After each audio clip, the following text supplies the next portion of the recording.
Hi guys! Welcome back to my YouTube channel. For today's video guys, ipapakita ko sa inyo yung ginawa ko na kulungan ng pusa ko guys. DIY lang yun guys. Tapos yung ibang mga materyales na ginamit ko dun sa paggawa ng pusa ay binili ko sa online sa Lazada. So, wag na natin patagalin for today's video. Ipapakita ko sa inyo ang ginawa ko na kulungan ng pusa ko guys. Pansamantala, dito ko muna nilagay yung miming ko guys kasi inaayos ko pa yung kanyang bahay. Ayan, nandito siya. Natutulog. Ayan, ipapakita ko na sa inyo yung ginawa ko na bahay ng miming ko. Tcharan! Maganda ba? Ayan o. Di ba maganda? Sobrang happy talaga ako kasi nagawan ko ng kulungan yung miming ko. Kaya hindi ko talaga pwedeng palampasin na hindi ko ma-videohan yung ginawa ko na bahay ng miming ko. Na-proud ako sa sarili ko kasi nagawan ko ng si Onel. Nagtitinda siya. Kaya talagang nakaka-proud pag talaga pag maingay lang talaga, grabe, pasensya na kayo. Ayan oh, binili ko sa Lazada ito, per piece ito guys. Ang una ko talagang binili na kulungan o bahay ng miming natin ay ito lang siya. Ito ang pintuan niya. Tapos meron din siyang pintuan dito. Ayan o. Kaya lang kasi ginawa kong parang hagdan niya. Ganito kasi yon mga loves. Itong itong kulungan or cage, bahay ng mga miming natin, single lang ito na binili ko. Ayan o. May pinto siya dito sa baba. Sa taas, meron din butas, pintuan.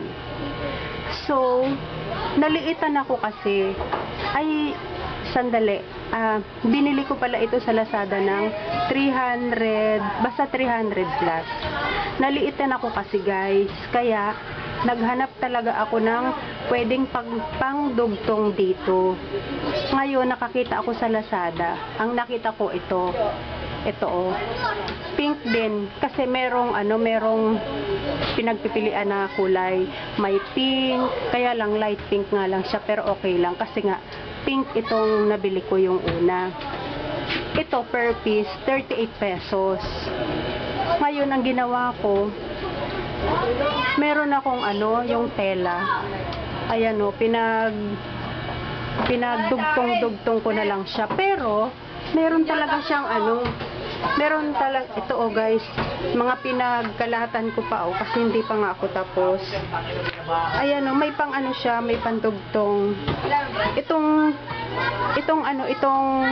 pink, hindi ko lang alam kung bakit puti yung pinadala nila sa akin na pandugtong. Pero hindi ko siya nilagay dito kasi mas gusto ko, para sa akin, mas matibay kung tatalian ko na lang siya ng ganito. Ayan, kaya tinalian ko siya. Ngayon, kwento na to. Ngayon, ito lang muna yung ng miming ko. Isang ganyan, no. Naliitan na naman ako. Kaya kanina, dumating yung parcel ko. Black naman ang in-order ko kasi mas mura ito guys, yung black. 28 pesos ang isang piraso. Ito kasing pink, 38 pesos. Ngayon, dahil ito nga ay dinugtong ko lang dito sa pinakauna kong cage na kinuha noon, hindi siya nagtugma. Hindi siya nagtugma ang sukat, ang size. Diba guys? Ayan o. Kaya ang ginawa ko, inisip ko ng mabuti kung paano ko ba magtutugma ito hanggang dito sa dulo. Bali, nag-ako na lang ng awang dito. Tapos, naglagay ako ng tela ulit or tali dito sa gitna para hindi siya makalabas. Maano yan guys, oh. Mahigpit ang pagkakalagay ko. Pati dito sa dulo. Ayan, oh. Ngayon, dahil sa ganitong ginawa ko guys, mas lumawak pa. Mas lumaki pa yung ano niya. Mas lumaki yung space. Diba ang ganda? Tapos itong kinuha ako na bagong parcel kanina na dumating, naglagay ako dito ng higaan niya. Kasi guys, ang gusto ng miming ko, dahil siguro dahil sa medyo lumalaki na kasi, ano siya guys, 4 months na kasi siya. Gusto niya kasi yung patag na patag yung paghiga niya. Kaya gusto ko isang buo na ganyan, makakahiga siya ng maayos. Kasi nung ito pa lang yung ano niya, itong dalawa na to na up and down, masyadong naliliitan siya kasi nga lumalaki na siya. Tapos dito dati may duyan, pero mamaya ikakabit ko ulit yung duyan niya para may duyan pa rin siya. Ito guys, oh, pisnit ito, yung mga dati kong ano, pinaglalagyan ng paninda ko dati, yung mga noodles. Tapos tinanggal ko na lang yung pinakabakal niya dito kasi dati-rati ang duyan niya ay tela. Ayan, oh. Ganito, oh. Ayun, oh, nandoon sa loob. Ayun yung ano, yung pinakaduyan niya, tela. Kaya lang minsan iniihian niya. Tapos o kaya nagpupupo siya doon. Kaya ang ginawa ko, mas maganda ito. Tapos madali lang siyang hugasan. Hindi katulad pagkatela na umaano talaga yung amoy niya. Tapos mas mahirap anuhin. Ito, kahit nakakabit lang siya, tapos anuhan ko siya dyan, hugasan, okay lang. Mahugasan ko siya, masasabunan ko siya ng mabuti. Kasi, at saka isa pa, meron naman siyang ano dito, oh, sa baba. Ayan, oh. Ayan, maganda siya. Maganda siya talaga, oh. Ayan. Pagka kunyari may tubig na ano, na natapon o ano, dito lang siya sa baba. Tapos tatanggalin, pwedeng tanggalin ito. Ayan, pwede siyang tanggalin. Tapos ito namang laruan niya, para, kasi mahilig din talaga siya maglaro, ginawa ko siyang hagdan. Dito siya, pagka umaano siya dito, ayan, o, sa taas, dito, ginagawa niyang hagdan ito. Dito siya tumutungtong para makaakyat siya dito sa taas. Tapos ito namang ano, yung dating pintuan dito sa single na cage na una kong kinuha, ginawa kong tulay or hagdan papunta dito sa higaan niya. Ayan. Ito maano guys, matibay yung pagkakalagay ko, talagang hinigpitan ko na mabuti. Tapos itong mga ito, oh, yung mga kasama na pang-lock, hindi ko na siya ikinabit. Kasi mas gusto kong tali yung ano. Bali ito, hindi ko pa na anuhan to, na dodoblihan ng ano, ng tali. Dodoblihan ko rin ito mamaya. Ayan. Tapos dito sa baba, meron din siyang kung gusto niyang higaan, maglaro-laro siya dyan. Medyo malawak-lawak na yung ano, yung paglalaruan niya. Kasi dati-rati ito lang. Naliliitan talaga ako para sa kanya. Pwede naman siya kasi nag-iisa lang naman siya dyan. Kaya lang, mas gusto ko mas malawak pa yung paglalaruan niya. Tapos meron pa siyang pinaka-kwarto-kwarto. Tapos mamaya, ikakabit ko din yung ano, yung duyan. Mamaya pagkatapos papakita ko na lang sa inyo. Tapos dito naman, kasi hindi pa umaano yung cut sand niya, hindi pa dumadating. Kasi guys, dito ang miming ko, dito siya nagpupupo. Nahihirapan talaga ako sa kanya pagdating sa pagpupo kasi meron naman siyang ano, yung cut sand dati, yung tofu, kinakain niya guys. Kaya hindi ko na inano yun, hindi ko na ikinabit. Hindi ko na nilagay dito kasi talagang ano, kinakain niya. Kaya dyan na lang siya nagpupupo sa ngayon. Bali ang ano ngayon, yung bentonite ba yun guys? Bentonite. Yun ang ano, yun ang ilalagay ko ulit dito na cut sand niya para dyan siya magpupo, para matutunan niya magpupo na talaga kasi nahihirapan din ako sa kanya. Kasi yung una kong trinay din sa kanya, yung bentonite, medyo siguro mga 3 months yata siya noon, mga 3 months. Ginagawang baseball guys, dahil di ba bilog yun. ginagawang baseball, kaya tinanggal ko yun ulit. Nilagay ko doon sa sa miming ko na na may edad na 13 years na siya guys dito sa bahay. Yun. Kaya hindi pa dumadating yung parcel na yung bentonit na try ko ulit kung marunong matututunan ba niya na mag-CR or magpupo dun sa sa katsand na parating na parcel. Kung hindi, wala talaga akong choice. Dito na lang siya magpupupo. Kaya lang nahihirapan ako mag-alaga pagka ganun. Kasi mas maganda talaga kung matututunan niya sa sa katsand. Para hindi naman ako mahirapan mag-alaga sa kanya. Tapos yung kainan naman niya, dito ko na siya ilalagay. Ito patungan din to eh. Ayan Ito, dito ko na lang ilalagay mamaya kasi ang problema din talaga sa miming ko na to. Ayan tas tatalian ko dito, ayan may talian naman dito eh.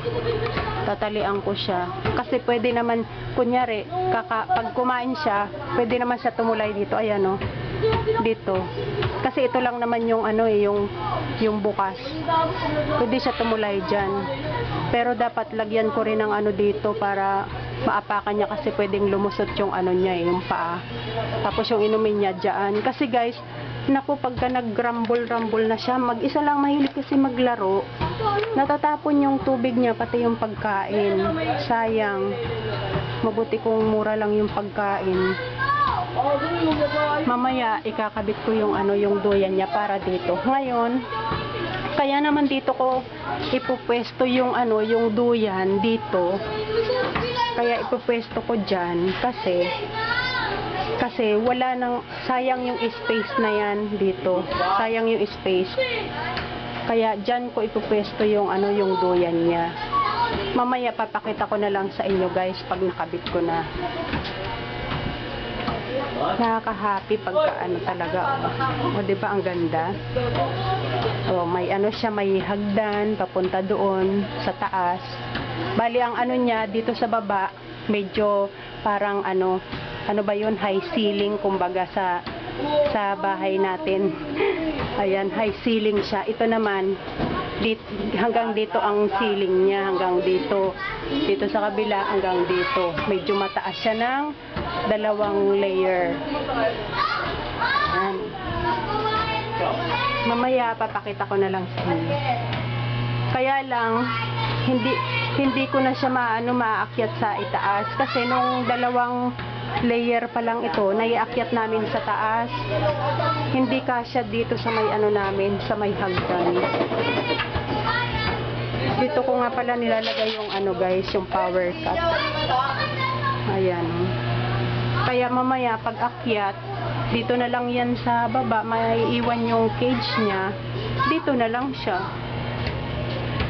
Ayun Gusto niya talaga Sasa.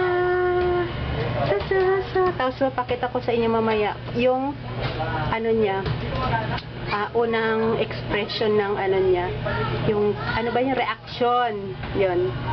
Papakita ko sa inyo yung reaction niya ng pagpasok niya sa mansion niya doon. Ayan guys, mamaya na lang ulit at ikakabit ko na ngayon ang duyan. Sobrang ang kalat, mga pinagputulan ko to. Kasi mas gusto ko itong tela, siya, mahigpit. Maayos pa naman tong yung hindi pa naman to marupok na na tela. Mas magandang itali ang tela kesa sa nylon. Yung ganitong klaseng nylon kasi madulas. Ayan guys.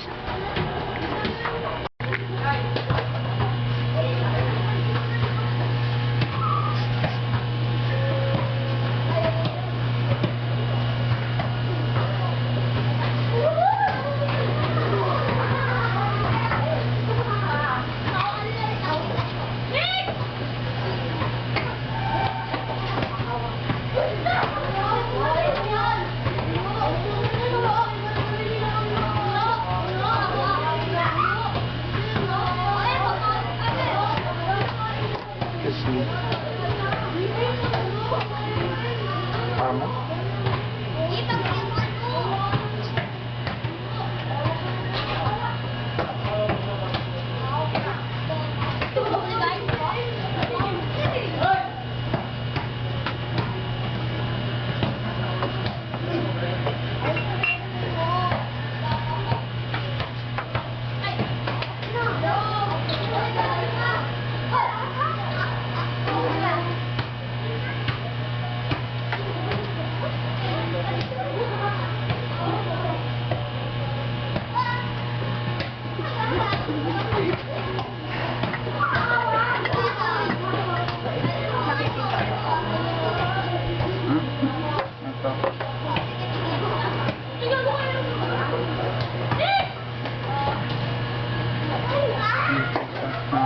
Ito. Pero yung ginagawa ko lang.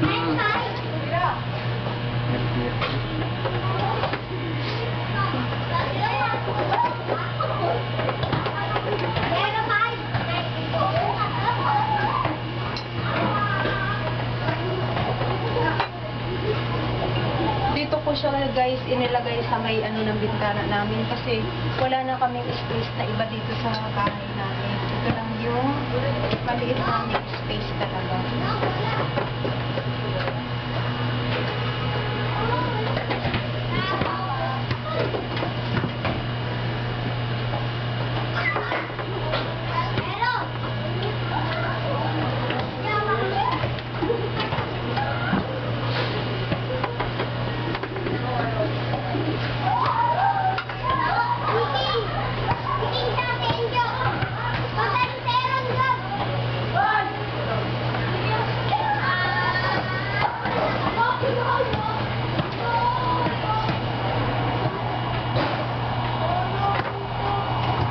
Pag ginawa ko dito sa tali ng ano ng duyan, medyo hinabaan ko lang siya para ilalaso lang.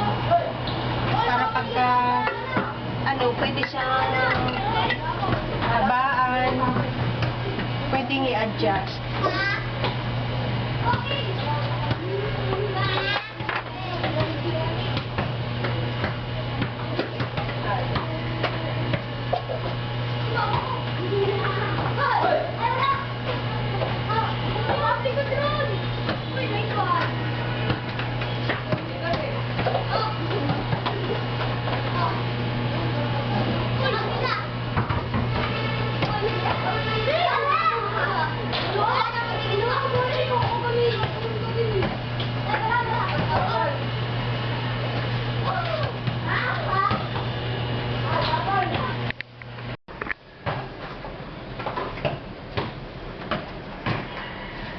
Ayun guys, nakabit ko na yung duyan. Tapos, ginupit ko na lang itong mga, ano, yung mga sobra sa tali para malinis ang tingnan.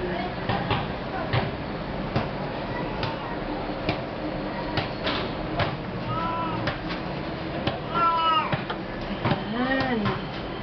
Diba ang ganda na? Oh, tingnan nyo. Pakita ko sa inyo ang kabuuan. Ayan. Naikabit ko na siya lapat na to guys. Hindi siya bababangga dyan kasi may space pa siya oh. May space siya. Tapos, dito siya dadaan. Papunta dito sa taas. Tapos may ano siya, may hagdan. Ayan. Tapos, dadaan siya sa duyan niya dito. Ito ang ano, ito ang daanan niya guys. Dito siya manggagaling tapos dito. May patungan naman siya dito. Yan. Tapos sakto lang talaga yung tali ko guys. Parang nagmatch siya sa ano, sa black at saka sa pink combination. Nung nakabit ko na siya, sabi ko ang ganda pala ng ano, ng combination ng maroon. Tali na maroon. Ayan ang kabuuan. Ang cute. Cute. Ayan, ipapakita ko naman sa inyo guys yung ano, yung reaction ng miming ko pagpasok niya. Ayan guys, sobrang excited na ako. Papasukin na natin yung miming ko. Sasa, sasa, sasa.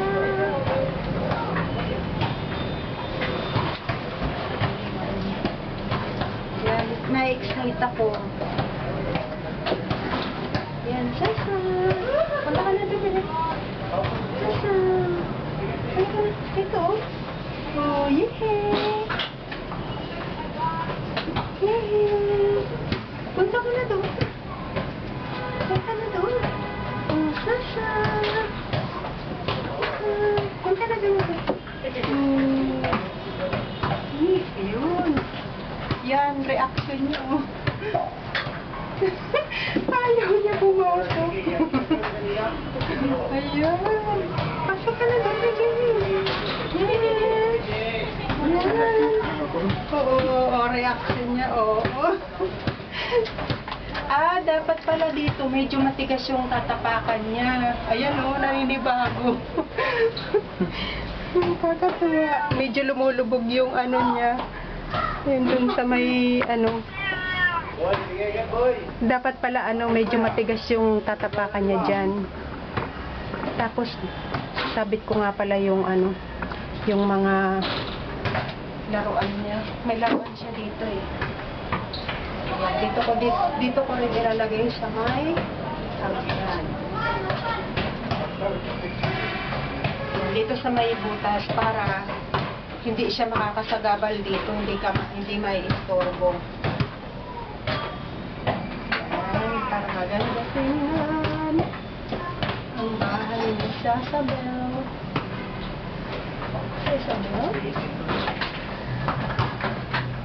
Mahilig kasi siya guys maglaro. Gusto niya yung may laruan. Tapos ito pa oh, sobrang nako. Gusto niya to. Okay. Ipapaano natin.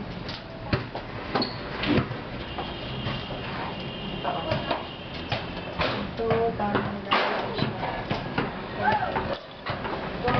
Sasa! Paakyatin natin. Subukan natin paakyatin. Sasa! Sasa, sasa! Ayan o! Dito, Sasa! Sasa! Ayun! Sasa, dito sa duyan! Sasa, dito sa duyan! Dito sa duyan, Sasa! Sasa, dito! Dito, Sasa! Sasa, dito! Dito! Akit ka na yan! Oh, ito o! Sasa! Sasa! Para pumunta siya dito sa duyan. Hanggang dito lang siya. Pagka nasakyan niya, hanggang dito lang yung ano. Ayan. Maglaro ka na. Ay, dito. Dito siya. Pero dito ko talaga ilalagay ito. Sa may, ano niya, sa may hanggang niya. Diba? Nakita niyo guys? Kailangan talaga nandito tong laruan niya para pagpatungan papuntang taas. Kasi pag wala siyang patungan papuntang taas, nahihirapan siyang humakbang papuntang taas. Hello? Di ba? Ang ganda. Nakaka-happy. Ang laki na ng kulungan niya, oh. So, ayan, oh. Diba? Ang ganda na. Gusto niya talaga itong laruin. Oh, sige na, ayan na. Para hindi ka mahirapan. Dito ko ilalagay ito. Gusto niyang laruin to eh. Mahilig niyang laruin yan. Wala na yung mga balahibo. Ayan. Diba? Ang cute. Oh, may ano na siya. Malaki na yung space niyang gagalawan. Gusto mong laruin yan, bebe? Diyan. Lagay natin. Oh, yun. Galing-galing naman ni Sasabel. Sasa na yan.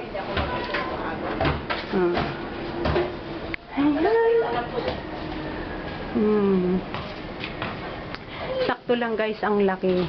Hindi siya masyadong malapad. Hindi rin naman siya masyadong maliit. Sakto lang dito sa kalat, oh. Mga pinag-anuhan ko yun guys. Mamaya ko na ililigpit. Oh, may laruan na siya. Isa natin yung electric pa namin. Yay! Ayan, ang ganda na. Oh. Ang laki na ng space para sa kanya. Nag-iisa lang naman siya kasi yung ano namin, yung cat namin na ano na malaking cat na yung 13 years old naming old cat, hindi siya mahilig pumasok sa ganyan guys. Kaya ano, dito tayo guys sa Sabon. Kaya namin siya binilhan ng ano, ng kulungan or cage o bahay niya kasi guys, ano, kapag nakawala siya dito sa amin, ano, nangaano siya dito sa paa, yung nangangagat-kagat, natatakot kami kasi hindi pa siya pwede sa ano, hindi pa siya nababakunahan ng ano, anti-rabies. Kaya natatakot kami kasi baka mamaya madiinan niya yung pagkagat niya kahit biro lang sa kanya yun, di ba? Nakakatakot. Kaya diyan muna siya. Diyan na muna siya. Nakakatuwa. Oh, ang ano na ng space. Pero kaya lang sa gabi, hindi na namin maiaakyat itong cage kasi ano na siya, malaki. Dito na lang namin siya ilalagay. Tapos pagdating ng umaga, dito siya. Pero pag nandito yung mister ko, minsan pinapalaro niya naman yan dito sa ano, dito sa labas. Kaya lang pagka ano, nangaharot na, ayun, ibinabalik ko siya dyan kasi natatakot ako baka makakagat siya. Ayan, oh, yun, oh. Diba, nakakaano siya, oh. Nakakaano na. Dapat pala maanuhan ko to, mapalitan ko ng matigas na ano, natatapakan niya kasi ayan, oh, umaano yung paa niya eh. So, sandali ko ayusin natin ito. Mahilig maglaro yan eh. Mahilig siya maglaro. Tsa-tsa! Oh, yan, may space na siya. Pagka ano, nagkaroon siya dito ng katsan, dito ko ipupwesto, hindi naman masyadong malaki yun eh. Mayroon pa rin siyang space dyan. Paglalaruan.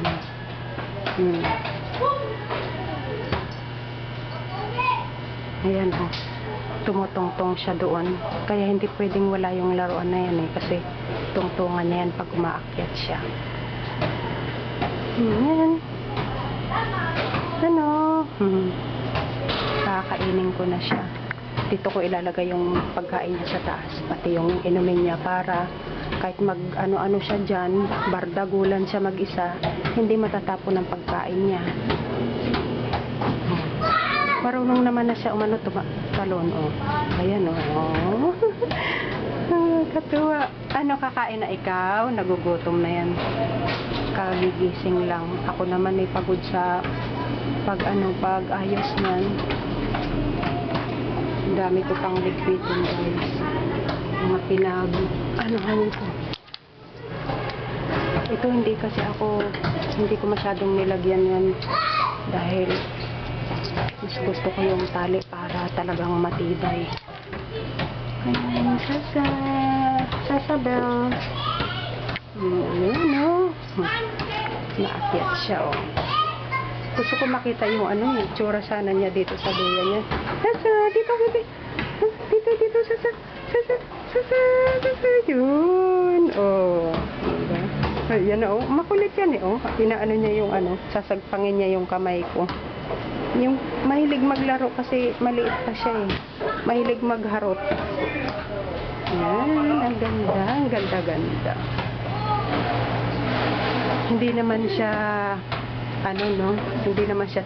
hindi naman siya makalat tingnan, no? Hindi naman magulo tingnan. Ito mamaya yung gugupitin ko to. Diba? Hindi naman makalat tingnan ang gawa ko, guys. Just comment below sa mga nagandahan at nakyutan. O, yan na si Sasa. Doon sa second floor na siya humiga. Ay, sorry. Nabangga. Ano, Sasa? O, dito. Meron na siyang iniikutan, natutuwa yan siya.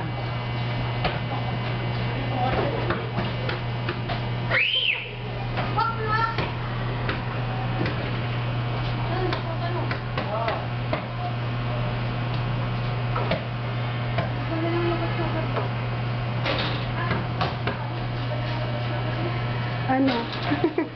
Oh, ayan oh, nakakatuwa. Nel, tingnan mo si Sasa oh.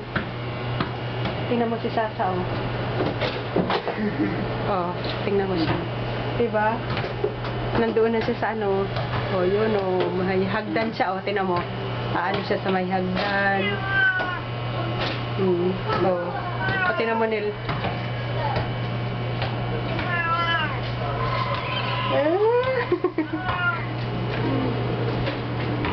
Naghahanap na ng pagkain, kakain na yan siya. Kakain na ikaw? Ganda no? Sakto na yan sa kanya. Oh, may space na talaga. Oh, yan ang gusto niya. Yung ano talaga, makakahilata talaga ng mabuti. Solong-solo. Ando naman yung miming ko. 13 years na yan guys. At saka pansinin ninyo yung ano, yung ginawa ko na ano, yung 3D na wallpaper, wasak-wasak talaga sa ginawa ni ano ni Sasa. Ayan oh. Umaakyat siya, naghaharot siya diyan. Na ano, nasira. Butas-butas na. Mga ano, pati dito sa kabila wasak-wasak na din. Pero mo nakakaakyat siya. Ang taas kaya niyan. Nakakaakyat siya dyan. Pagka ano talaga yung bardagulan talaga siya na ano. Mag-isa niya lang yan. Wala siyang kasama na ano. Kaharutan. Cute-cute naman ang baby na yan. Pero kakain na. Gutom na nga talaga. Nakakainin ko na siya. O kakain na ikaw?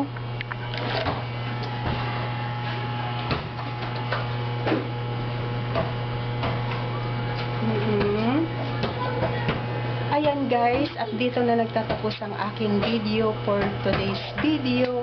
Ayan, pinakita ko sa inyo yung pinagkabalahan ko ngayong araw na to. Halos maghapon ko ginawa ito guys.